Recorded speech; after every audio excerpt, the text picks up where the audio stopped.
Usingizi ni kitu cha muhimu sana, kwa sababu tunapokuwa tunalala, hasa nyakati za usiku, siongelea usingizi wa mchana, naongelea usingizi wa usiku ambao ndio tunaohitaji. Huu usingizi umekuwa watu wanaudharau, lakini ni usingizi ambao ni muhimu sana.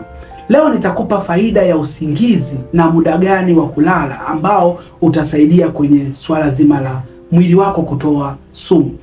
Kuanzia mida ya saa 4 mpaka mida ya saa 12 huwa mwili unakuwa unatoa sumu mbalimbali, lakini pia mwili unakuwa una repair seli ambazo zinakuwa zimeharibika, lakini pia mwili unakuwa unafanya vitu vingi na kugain ile kinga za mwili.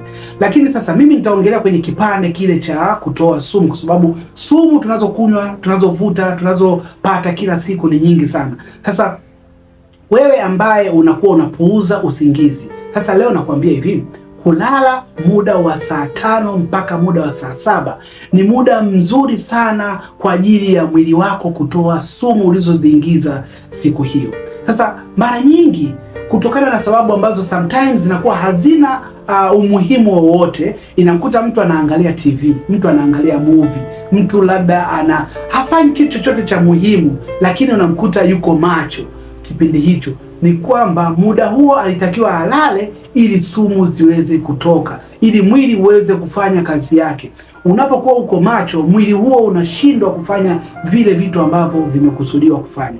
Sasa kama wewe unakuwa macho muda huo wa saa 5 mpaka saa 7, ni muda ambao mwili utakiwa utoe sumu ambazo umeziingiza siku nzima.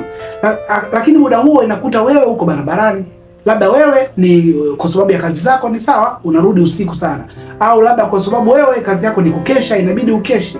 Lakini kwa wewe ambaye unajijua kwamba hauna kazi maalum, yani huo muda umekaa tu, yani unaangalia TV, kwa nini usilale huo muda? Utakusaidia, kwa sababu huo ni muda ambao mwili utaweza kutoa sumu, mwili utaweza kurepair cells ambazo zimekufa, mwili utaweza kuregain kupata kinga zako za mwili vizuri. Kwa kulala kuanzia mida ya saa 4 mpaka mida ya saa 9 ni mida mizuri sana kwa mwili wako kuweza kufanya vitu ambavyo vinatakiwa vifanywe. Kwa hiyo mimi leo nimegusia tu hiyo sehemu ya kulala saa 5 mpaka saa 7 kwa ajili ya mwili wako uweze kutoa sumu katika mwili wako. Sasa kama wewe ni mmoja watu ambao labda wanajaribu kulala lakini wanashindwa, yani wanapoteza hali ya kulala, yani hata wafanyeje hawawezi kulala huo muda, unaweza kaniona, kwa sababu hiyo pia ni changamoto, ni tatizo. Kwa nini hulali? Ni tatizo katika mwili wako, ni sign ambayo inakuonyesha kwamba wewe katika mwili wako kuna shida, ndio maana unakosa usingizi. Kama ni mmoja wapo wa watu ambao hawapati usingizi, chukua namba yangu bao nipigie